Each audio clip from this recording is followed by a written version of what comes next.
All right, it appears as if the Indiana Fever are taking some notice to things that they need to do in order to secure the team's future and build around Caitlin Clark and Aaliyah Boston, as they have clearly stopped promoting Kelsey Mitchell with free agency looming, with her $1.4 million max that she is going to be looking for looming.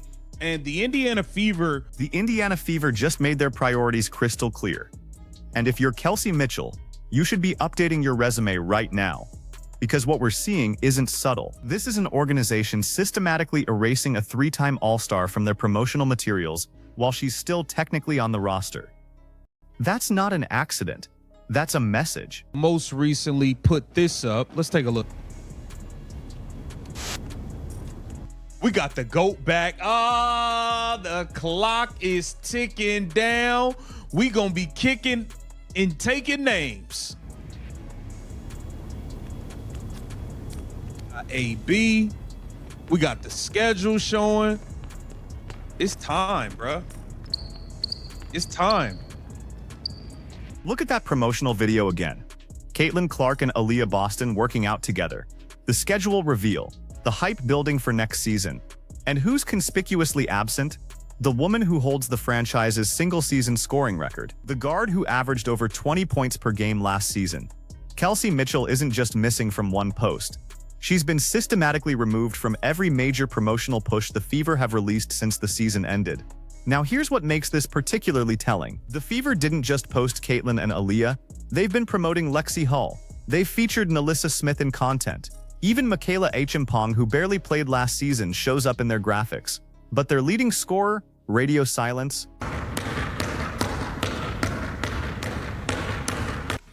All right, you got Caitlin Clark and Aaliyah Boston. Okay, now this is a promo that the Indiana Fever did. Now, people are asking the question, well, where is Kelsey Mitchell? They have not posted anything of Kelsey Mitchell, and I think the Indiana Fever see the writing on the wall. Like, listen, man, we can't afford to do this. We can't allow emotions to get in the way of logic at this point. Okay, we can't allow emotions to get in the way of logic. That St. Patrick's Day promo tells you everything you need to understand about where this is heading. Aaliyah Boston in green, Caitlin Clark front and center, Michaela Achimpong making an appearance. 3 players featured prominently, and the one person who could legitimately claim to be the team's second best player last season is nowhere to be found. This isn't marketing oversight. NBA and WNBA teams don't accidentally forget to include their star players in promotional content. Every post is planned, reviewed, and approved by multiple people. Someone made the conscious decision to leave Kelsey Mitchell out. Actually, multiple people made that decision multiple times across multiple promotional campaigns. The pattern is undeniable, and it points to one inevitable conclusion. The Indiana Fever are preparing their fan base for Kelsey Mitchell's departure. They're softening the blow before it happens, because when she's gone, whether through trade or free agency walkout, they don't want fans asking, wait, what happened to Kelsey? Here it says the Indiana Fever have a 1.4 million Caitlin Clark, Kelsey Mitchell, Aaliyah Boston problem. Okay, the Indiana have 3 all-star players, 2 of whom were selected to all WNBA teams in 2025. The problem that might create is that Indiana can't pay them all, and this is what we have been telling you guys. The Indiana Fever have to make a decision, and I don't even feel like it's much of a decision. It's clear cut. You got Caitlin Clark and Aaliyah Boston, who were back-to-back #1 picks, closer in age, on the same timeline, point guard and center. You're going to go with that tandem over keeping Kelsey Mitchell around. It just is what it is. Here's the financial reality that's driving all of this. The new CBA raises the salary cap to $7 million per team. Sounds like a lot until you realize the Fever have 3 players who all qualified for Supermax contracts. Kelsey Mitchell earned first-team All-1NBA honors in 2024, making her eligible for a Supermax worth $1.4 million per year. Aaliyah Boston is coming off her rookie contract and will command a max deal as a 3-time All-Star. And Caitlin Clark, while not eligible for a Supermax until 2027, will eventually require the largest contract in franchise history. Do the math. If all 3 get max deals, That's roughly 4 million of your 7 million cap consumed by 3 players. You'd have 3 million left to fill out the remaining 9 roster spots. That's an average of 333,000 per player for your entire supporting cast. Good luck building a championship contender with those constraints. The Fever's front office understands basic arithmetic. They know they can't keep all 3 and maintain roster flexibility, so they have to choose. And based on every piece of promotional content they've released, they've already made their choice.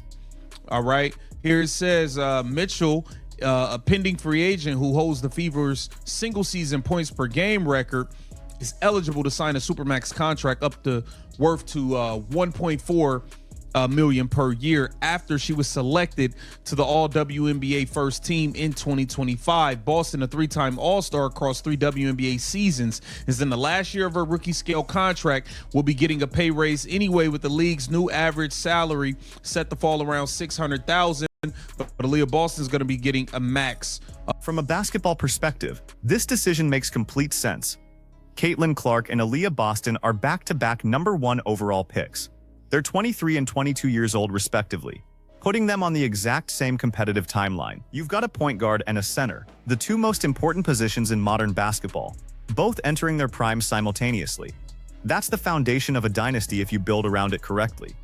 Kelsey Mitchell is 29. She's been in the league since 2018, which means by the time Caitlin and Aaliyah are hitting their peak around 2027 or 2028, Kelsey will be on the wrong side of 30 and potentially declining. The age gap matters, the timeline matters, and championship windows in the WNBA are short enough that you can't afford to waste years trying to bridge incompatible timelines. Beyond age, there's the positional redundancy. Mitchell and Clark are both score-first guards. You can play them together, sure, but it's not optimal. Neither is a lockdown defender. Both need the ball in their hands to be effective. Building around 2 players who occupy similar offensive roles and have similar defensive limitations creates roster construction problems that money can't solve. This offseason as well.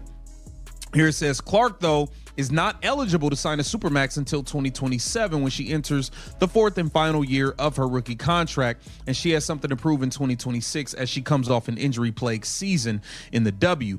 If all 3 of these players earn the max, the Fever general manager Amber Cox will have precious few resources to fill out the roster in the next 2 years. Boston or Mitchell could agree to take less than the Supermax in order to maintain roster flexibility, but with salaries reaching unprecedented heights, the days of stars taking less may soon be at an end. I wouldn't recommend anybody taking less money. I think people need to get paid.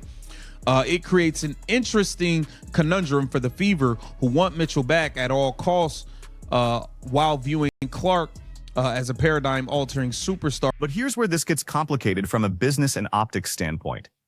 Kelsey Mitchell has been the face of this franchise for years. She was there during the dark times, the losing seasons, the empty arenas before Caitlin Clark made the Fever must-see television. She's been loyal to Indianapolis when she could have forced her way out. And now the organization is preparing to discard her the moment a shinier option becomes available. That's going to create a narrative problem. The WNBA already struggles with how it treats veteran players compared to incoming rookies.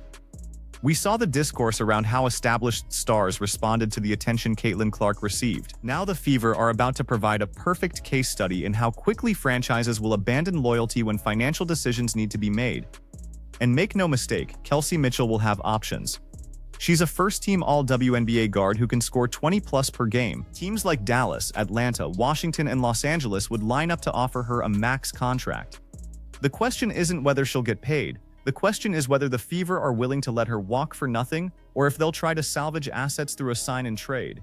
This looks like the Indiana Fever realizing the writing is on the wall, and this is the beginning of the end. You're seeing them move away from promoting Kelsey Mitchell. They are only promoting Caitlin Clark and Aaliyah Boston. Michaela Timpson is in it. They have posts of Lexi Hall. I mean, they have posts of other players, but nothing of Kelsey Mitchell, as I believe the Indiana Fever are prepping to move on. Get down in the comments. Let me know what you guys think. This is Keep the Vision. Make sure you... Here's what I think happens. The Fever use their core designation on Kelsey Mitchell, which prevents her from hitting unrestricted free agency but gives them leverage in trade negotiations. They don't actually want to pay her the supermax for multiple years, but they also can't let a player of her caliber leave for nothing in return. So they core her, then immediately shop her to teams that need a proven scorer. The return could be substantial. A team desperate for scoring might offer a first-round pick plus a young player on a rookie contract.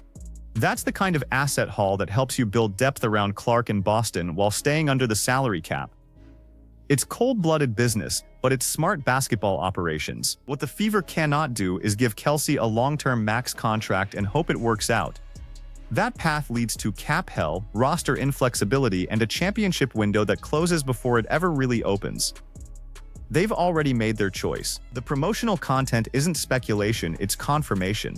Caitlin and Aaliyah are the future. Kelsey Mitchell, despite everything she's done for this franchise, is the past. The only question left is whether Kelsey forces their hand by demanding a trade now, or whether she plays out the string knowing her days in Indiana are numbered. Either way, the writing isn't just on the wall. It's in every Instagram post, every hype video, and every piece of promotional material the Fever have released since the season ended. Indianapolis is moving on. The only mystery is how messy the divorce gets before it's finalized. And based on how the Fever have handled the public relations side so far, systematically erasing her from their marketing while she's still technically on the team, I'd say we're already seeing how little regard they have for managing this gracefully. Kelsey Mitchell deserves better than this. She's been nothing but professional, productive, and loyal to a franchise that's now treating her like a problem to be solved rather than a player to be valued.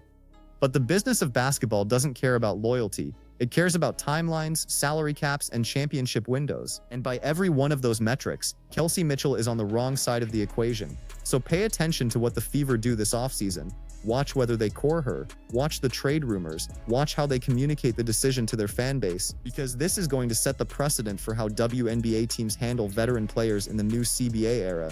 And if the Fever can discard a first-team All-WNBA player this casually, no veteran in this league is safe. What do you think the Fever should do? Should they pay Kelsey Mitchell and figure out the cap situation later? Should they trade her now while her value is highest? Or should they let her walk and use that money to build depth? Drop your take in the comments, because this decision is going to define the franchise for the next 5 years. And if you want to see how this plays out, hit subscribe because we'll be covering every development as this situation unfolds.